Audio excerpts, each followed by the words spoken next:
Bonjour à chacun. Alors, je vous présente un exercice que j'ai donné en colle cette semaine en PC, donc en deuxième année de CPGE.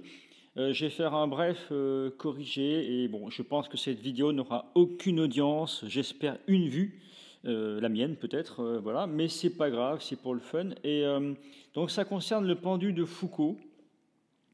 Alors extrêmement connu, donc on a pu démontrer, Léon Foucault à l'époque a pu démontrer donc la rotation de la Terre par la rotation du plan d'oscillation du pendu de Foucault au Panthéon et qui a une longueur de 67 mètres. Alors on s'interroge d'ailleurs dans un premier temps de l'oscillation de ce pendule type pendule simple au nord. Alors on peut toujours rappeler l'expression du champ de pesanteur globalement, donc petit g, en projection sur UZ, donc le moins g universel, mt sur rt carré, UZ, et on n'oublie pas la contribution de l'inertie d'entraînement qui est présente dans le champ de pesanteur, alors qu'on sera amené à négliger ou pas, mais en réalité, cette contribution-là, le oméga 2 Hm, ne pas oublier qu'on est dans l'expression de petit g, donc c'est inclus. Alors pour le pendule au nord, dans cette première question, on pourrait appliquer le PFD directement et on voit que en résolution, MA est égal, donc on a le poids qui s'exerce sur ce pendule au nord et la tension du fil, un fil inextensible. La résolution imposée ici pour cette colle, donc à l'oral, on va assez vite là-dessus, donc le théorème de l'énergie mécanique, donc à savoir en écriture, donc on va avoir la dérivée de l'énergie mécanique par rapport au temps, bien sûr, c'est égal en réalité à la puissance des forces non conservatives appliquées sur le système. En l'occurrence, ici, la seule force non conservative est la tension du fil. Donc on va écrire T scalaire V et qui est ici égal à 0, puisque la tension est en permanence perpendiculaire à la vitesse. Donc en fait, la variation ici de l'énergie mécanique est nulle. Donc si on écrit l'énergie mécanique du pendule simplement situé au nord du système terrestre, vous avez la contribution ici de l'énergie cinétique qu'on pourrait écrire immédiatement en coordonnées polaires. On gagne énormément de temps sur un exercice à l'oral. Donc 1 demi de ml carré θ point carré pour l'énergie cinétique, plus l'énergie potentielle de pesanteur en projection. Donc il faut essayer de la sortir assez rapidement, cette projection-là, soit directement, parce que vous la savez par cœur depuis longtemps, soit assez rapidement au tableau, par exemple.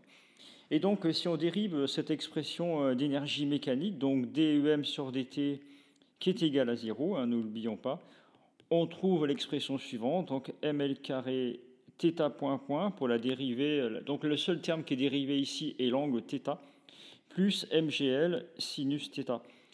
Et c'est égal à 0, on retrouve une équadif classique en se mettant dans l'approximation des petits angles, donc sinus θ à peu près égal à θ au premier ordre en développement limité.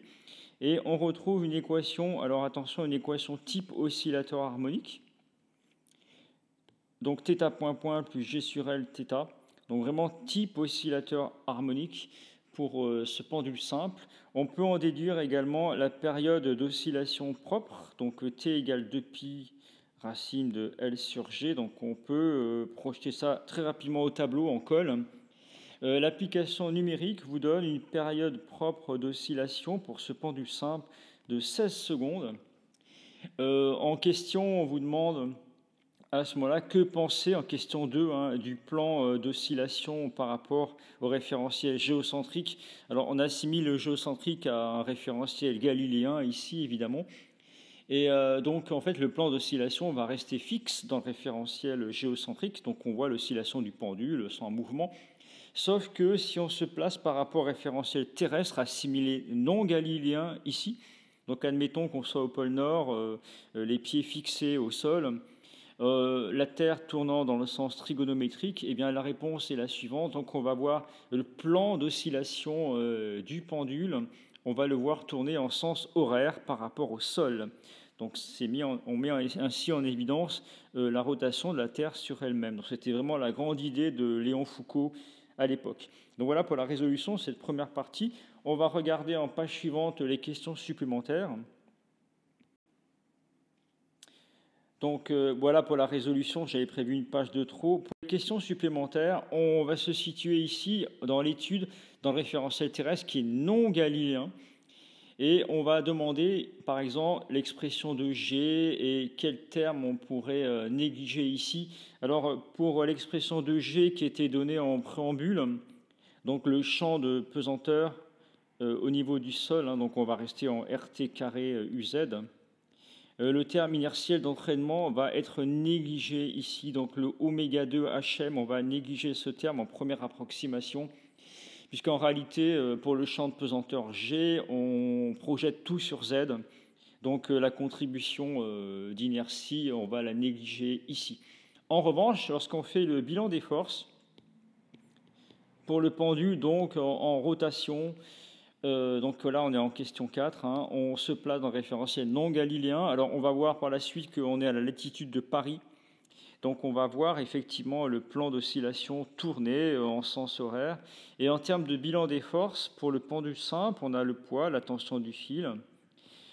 On va également prendre en compte la force d'inertie de Coriolis. Donc, par exemple, sur une colle au tableau, en PC, il faut tout de suite sortir l'expression de la force d'inertie de Coriolis, donc moins 2m oméga vectoriel, la vitesse. Alors on peut prendre un point M pour le pendule simple ici, rapporté au référentiel terrestre. Attention, la question est souvent posée, donc la vitesse Vm ici est rapportée au référentiel non galiléen, le référentiel terrestre ici. Alors le vecteur oméga doit être projeté sur les deux axes. On va travailler en coordonnées cartésiennes. Donc par exemple, si on écrit la force d'inertie de Coriolis, on va avoir moins 2m. Et le vecteur oméga doit tout de suite être projeté. Donc il est fonction de la latitude, cos lambda pour le UX, 0 en UY, et oméga sinus lambda pour la projection sur UZ. Le produit vectoriel, et on peut projeter la vitesse en coordonnées cartésiennes, donc très simplement x point, y point, z point. Et ensuite, on effectue rapidement, puisque c'est la question posée en question 4, déterminer l'expression de ces coordonnées, dont vous appliquez ici le produit vectoriel à FIC. Donc on peut distribuer le moins 2m un peu partout. Donc on rappelle que pour aller vite, on peut bloquer la première ligne, croiser les deux composantes, donc 0 fois z point point qui est égal à 0, moins ce terme-là. Ensuite, vous savez, vous croisez ici, vous faites oméga sinus lambda x point moins z point oméga cos lambda. Et la dernière expression, oméga cos lambda y point moins 0 fois x point. Donc on se retrouve avec finalement un système de coordonnées, 2m oméga, sinus lambda. Alors, toutes ces questions-là sont extrêmement classiques pour des exos de colle sur le chapitre concernant les référentiels non galiléens, la composition des vitesses et des choses comme ça. Donc, c'est quelque chose qui se résout assez rapidement. On retrouve ça également dans la plupart des concours des grandes écoles. Donc, faites attention, il faut gagner un temps énorme sur ces questions-là. On vous demande simplement que des composantes d'un produit vectoriel, donc force d'inertie de Coriolis, donc c'est assez simple. Donc voilà pour cette expression-là. Dans le sujet, on peut écrire, c'est une petite astuce pour la tension. Évidemment, le but ici, c'est d'appliquer in fine le PFD. Donc on vous dit que pour la tension du câble, on peut utiliser l'approximation MP sur MP, c'est une petite astuce de calcul où on utilise le vecteur unitaire. Et finalement, la tension du fil peut se ramener à TMP sur MP, en l'occurrence la longueur du fil inextensible. Et en termes de coordonnées, T va s'écrire T sur L. Et les composantes sur les trois axes, sur les trois vecteurs unitaires, donc moins X, moins Y, plus L. Donc là, vous vous retrouvez avec toutes les forces qui sont parfaitement décrites. Et en écrivant donc le PFD, donc le MA égale la somme des forces, on va pouvoir se retrouver avec un système d'équations à résoudre. Donc je vais essayer de vous écrire en page suivante. Donc en écrivant le PFD à mon système en cartésien toujours, donc mx point point égale moins T sur L x plus 2m oméga sinus lambda. Donc on va se retrouver avec un système couplé en coordonnées, lequel il va falloir découpler par une petite astuce. On va passer en nombre complexe. Et on va en demander d'en déduire des choses. Alors généralement, en exercice de colle, on va se limiter à retrouver un petit peu les périodes d'oscillation pour ce pendule, la période d'oscillation du plan, la période propre, des choses comme ça. Donc vérifiez que vous pouvez trouver, si jamais j'ai une audience pour cette vidéo, on va retrouver ce système d'équations couplées qui n'est ni plus ni moins que la projection du PFD sur les axes de projection. Donc on se retrouve avec ces expressions-là, pour lesquelles on va pouvoir faire quand même quelques approximations. Donc par exemple, dans le mouvement, comme on a une oscillation du pendule ici, sur un socle fixe si vous voulez, on se rend compte que le mouvement ici est plutôt horizontal. Donc on va pouvoir négliger tout ce qui est mouvement vertical. Donc par exemple sur Z point, on peut négliger ce terme-là. Donc le Z point point également, donc cette expression sera à peu près égale à 0. Donc en allant rapidement et en négligeant également l'intervention de Coriolis. Alors Coriolis ici c'est vraiment un terme correctif quand on est proche du sol comme ça pour l'oscillation du pendule. Donc on peut également négliger ce terme. Donc vous voyez que très simplement avec ces approximations assez rapides, on se retrouve à pouvoir exprimer la tension en fonction de G, donc T égale mg tout simplement. Et en termes de bilan, finalement, on a un système à deux équations qui vont être couplées, donc à savoir entre x et y, donc 2 oméga sinus lambda y point, et le y point point ici, qui est égal à moins g sur L y moins 2 oméga sinus lambda x point. Donc un système couplé ici qu'il va falloir découpler. Alors l'astuce habituelle, on retrouve ça dans beaucoup de chapitres, également pour l'électronique, des choses comme ça, où dès qu'on a des équadifs couplés, on peut les découpler avec une petite astuce donc, qui était présentée en colle que j'avais donné en sujet. Donc on va utiliser plutôt en écriture complexe un terme qu'on appelle U, x plus y, donc une expression complexe, et bien sûr à insérer dans les équations. Donc par exemple, si je dérive une fois le u, on va se retrouver avec x point plus y point, et évidemment en dérivée seconde, u point point égale x point point plus y point point. Donc l'astuce initiale, c'est d'additionner ces deux équations différentielles, donc celle-ci et celle-là, en rajoutant le i dans la seconde équation, et effectivement, en additionnant celle-ci que j'appelle 1, celle-ci que j'appelle 2, en la multipliant par i, on se rend compte qu'on va se retrouver avec une équation différentielle en u, dont je vais vous donner évidemment l'expression en page suivante.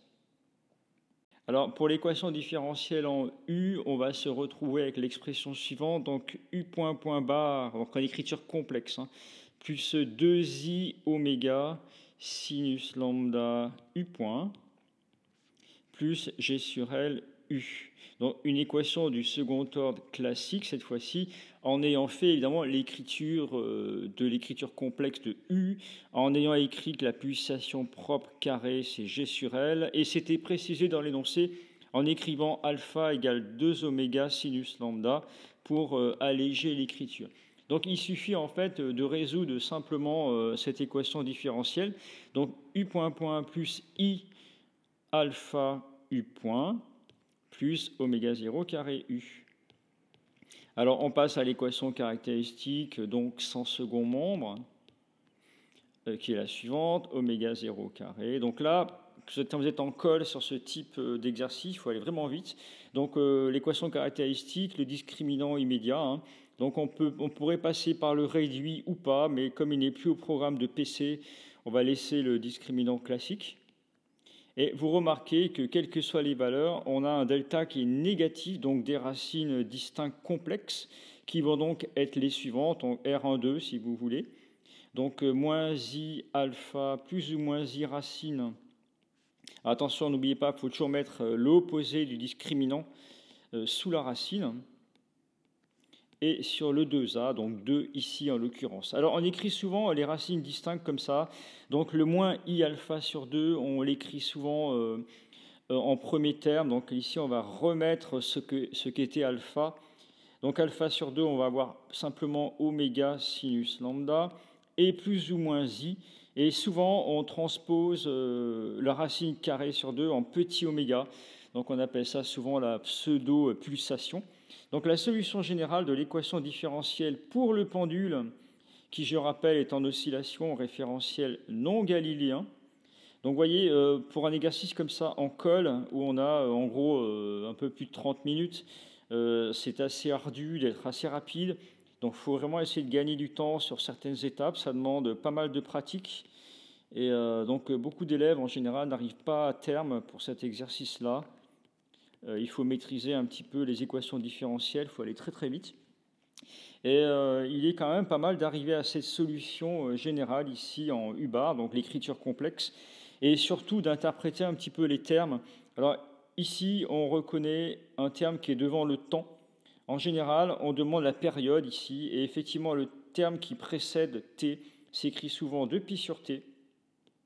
Donc 2π sur t égale oméga sinus lambda. Donc finalement, on va retrouver une période t qui est égale à 2π sur oméga sinus lambda. À discuter rapidement. En réalité, c'est la période de rotation du plan d'oscillation du pendule de Foucault dans le référentiel terrestre. Donc en fait, c'est le temps que l'on doit attendre pour que le plan d'oscillation revienne à sa position initiale. Donc on a ça au Panthéon à Paris. On a aussi un petit pendule de Foucault à la BU au Havre.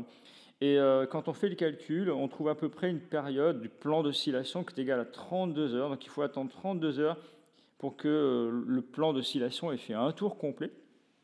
Et puis ici, on retrouve évidemment la pseudo-pulsation classique. En réalité, c'est la rotation du pendule, l'oméga. Donc là, l'oméga est égal à la pulsation, on va dire, de rotation du pendule de Foucault.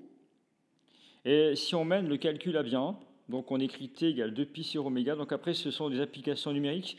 Alors, si vous n'avez pas le temps, dans un aura, dans une colle, de déterminer cela, vous pouvez quand même discuter. Les valeurs sont quand même assez connues.